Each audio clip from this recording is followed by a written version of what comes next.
I'm Rahmat and I'm just a 21-year-old trying to figure out life, just like you guys. And if you resonate with me or any of the content I make sure to join this channel, subscribe to it, and pull up a chair and let's get into it. Okay, how many times have you said yes when you desperately wanted to say no? 1,000 times, 10,000 times. You said yes to staying late. You said yes to that family dinner you were dreading. You also said yes to that friend who wanted to rant for 3 hours when you did not have any energy left. Now here's what's wild. It's not because you're weak. It's not because you're a pushover. It's simply because for people like us, the anxious ones, the reserved ones, the introverted ones, saying no does not feel like a boundary. It feels like a bomb. Now stay with me because this video might change how you move with the world. Today we are talking about boundaries, not in the therapy buzzword way you've heard before, but like real life scenarios where boundaries are the hardest to draw. Friendships, relationships, family, workplace. But there's one thing I want you to hold on to in this entire video. A boundary is not a wall, it's a door, okay? So you get to decide who gets to knock and who gets to enter. First, we'll talk about the why. Because if you've been struggling with this your entire life, there's a reason to it, and it's not a character flaw like you think it is. For people like us, conflict does not just feel uncomfortable, it also triggers a full body alarm system.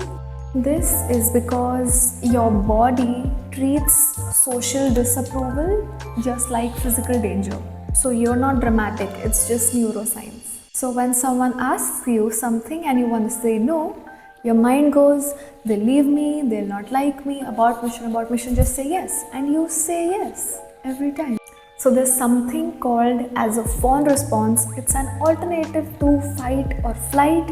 It's when you just agree to avoid conflict, which is you and me in the past. Okay, so the goal of this video is not to make you aggressive or confrontational, but it's for you to finally communicate in a clear but gentle way. Because boundaries done right are not harsh, and it's one of the most respectful things you can offer to the other. Every time you override your own needs to manage someone else's emotions, that is not being kind, that is being invisible. And being invisible is exhausting. Let's talk about friendships. Friendships are where we first notice that there is a boundary problem. And because you care for these people, caring for these people feels like always being available to them. It's not. Okay, classic scenario, it's 10 p.m, your friend has texted you that they want to vent out. You're drained, you see the length of the paragraph, and your heart sinks. But you reply anyway because you feel like you have to be available for them. And then you were up till midnight carrying someone else's emotional weight, and you wake up later than you imagined or you planned, and there's a bitterness in your mood. That bitterness, it's the boundary that was not drawn. Like script type of thing that you can actually use that actually might work. Hey, I want to be there for you and give you full attention, but I'm really low on energy right now, so can we talk tomorrow when I can be there for you and provide you with full attention? Yeah, something like that. So notice what such a small thing will do. It's caring, it's honest, and it's still boundaried, you know? You are not abandoning them, you are just showing up for them later but better. Okay, another big one. A very close friend of you who invites you every time, and they've talked about this plan for a long time now, but you just can't go there, and they get hurt when you can't come. So, what do you do in this scenario? You do not say yes. Spoiler alert. So you can try saying this. Listen, I'm a bit of a homebody, that is genuinely how I recharge. and it's not about you. And I always do love the times we connect and meet. So you're setting a boundary without being disrespectful and without apologizing. That's huge. According to me, a rule of friendship should be that you are allowed to be a good friend in ways that work for your energy also, not just theirs. In a good friendship, there's always room for both. Okay, let's talk about romantic relationships. This one hits different because you love them the most, so the stakes are the highest. Okay, in romantic relationships, a lot of people struggle with alone time. You know, your partner wants you by their side 24/7 and they want to, do all activities with you, especially if you're living together. Oh my god, for people like us, we need to decompress solo as well. And your partner will confuse it up and they'll hear I need space and translate it to you don't want me, It can be either ways, the guy or the girl. There's a better way to say the exact same thing without hurting your partner. You can say, this quiet time, it helps me recharge and it helps me to show up better for both of us. So it's not about distance, it's about me showing up for you at my full capacity. It can be as simple as that. When your partner is extroverted and you're not, they want you to meet your parents too soon, their friends too soon. It's a hassle. So use the same boundary techniques for those scenarios as well. And it does not make you a bad partner. So you are reframing your heavenly alone time not as rejection but as an investment to your relationship. So that's a game changer. Oh my god, let's talk about family. This is the boss level of boundaries. This can be so complex. All the history, all the obligations, all the past traumas, all the previous patterns are tangled up with love. It should be seen as different things, which most family members do not understand. So instead of fighting with them or triggering yourself by those conversations, you can use simpler and cleaner words of reassurance to set boundaries. Whether it's parents that ask too many questions or the relatives that are too intrusive in your life choices, career choices, love choices, siblings who always, need something from you because you're the oldest or you're the youngest. And the uncalled for, unasked for rules, regulations and responsibilities that are just expected from you just because you are a specific member of the family. Okay, this simple phrase can work well with family, I think. I love you, and that is why I am being honest, and then your problem, the thing you want to discuss. I love you, and that is why I am being honest, and that is why I am telling you and trusting you by telling you this, that I do not want to pursue this career, or I do not want a 7 p.m. curfew, or I do want privacy in my room. Okay, start saying these things.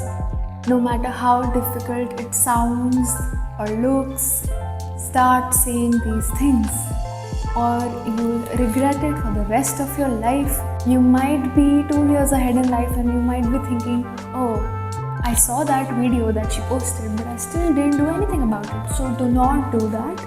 Okay, it might cause some friction and resistance in the beginning, but your family members are your family members at the end of the day. They'll start adapting to your ways and what you feel like, and they might also start communicating well, which is very rare. So you're not attacking them, you're not withdrawing from them, but you're including them in your reality. Rule for the family: loving someone does not mean you can't have limits with them. The cleaner your limits, the more loving your presence with them can be. Let's talk about boundaries at workplace. This is the playground where The anxious and the reserved people, they get eaten up alive. Honestly, workplaces are meant for extroverts. Meetings, open offices, collaborations, networking, talking to your boss, reporting to so many co-workers, and people just randomly showing up to you in the canteen or at your desk only to just chat. There's this constant pressure of being available and responsive and active during conversations, and you might feel like maybe my way of working is not correct or it's not natural. Okay, scenario 1, your manager has texted you after work hours and they expect a reply in minutes, and you're dreading looking into that message and thinking what to reply. So try this calm and proactive conversation. I want to make sure that I'm doing my best work, and I've noticed that I am the most effective when I can recharge during non-working hours. Can we please align our expectations from after hours? So you're not being lazy, you're advocating for a sustainable performance. It's not a personal complaint, it's just a professional conversation. Scenario 2, getting steamrolled in your meetings. You have great ideas, but once you start speaking or you're thinking of putting your ideas in there in the meeting, and other people have already just overwhelmed you by their own ideas and they're not letting you speak. They're not giving you empty space to start your conversation. For such scenarios or such meetings, before the meeting, you can write down all the points that you have about your idea, so you don't lose your train of thought. You can, start or interrupt a conversation like, I want to build on that. Can I add on to something? When you say that, people generally listen to you. This works well when you're struggling to, make your points, or you do not want to face that scenario where everyone is just looking at you and the anxiety gets to you and you can't speak your idea anymore. So this phrase is for that. Scenario 3, the co-workers who talk to you so much, they just come to your desk and they have been yapping for the past 40 minutes and you're just smiling and nodding and you're dreading this conversation. When will it be over? So you can say, hey, I'm really not in the zone right now. Can we continue this conversation a bit later? Or can we catch up at this specific time? It's not dismissive, it's collaborative. A rule for work: your productivity style and your working style is valid. Boundaries at work are not about being difficult, they are about being effective. Alright, let's zoom out. Now we'll talk about 3 principles that you can use across all these 4 categories, friendship, relationships, and I want you to carry these with you, okay? If you're taking a few things from this video, let it be these 3 principles. Principle number 1, oh that's 11. Principle number 1, you do not owe anyone a full essay, okay? One of the most common mistakes, over-explaining. When you're over-explaining, it gives a signal to the other person that you're asking permission from them to do something and not set a boundary. Just saying this much, that I can't be there, I have some things that I need to take care of. It's a full sentence. You do not need to add a whole paragraph to it. It's a full sentence and it's setting a boundary. You do not have to justify your needs. Get it into your brains. Principle number 2, discomfort is not danger. When you set a boundary and the other person starts reacting badly, they push you away, they distance themselves, they, look hurt, your nervous system will instantly tell you did something wrong. You did not. You're just not used to that discomfort. It will fade away eventually. Sit with it, okay? And what will grow instead of that discomfort is self-respect.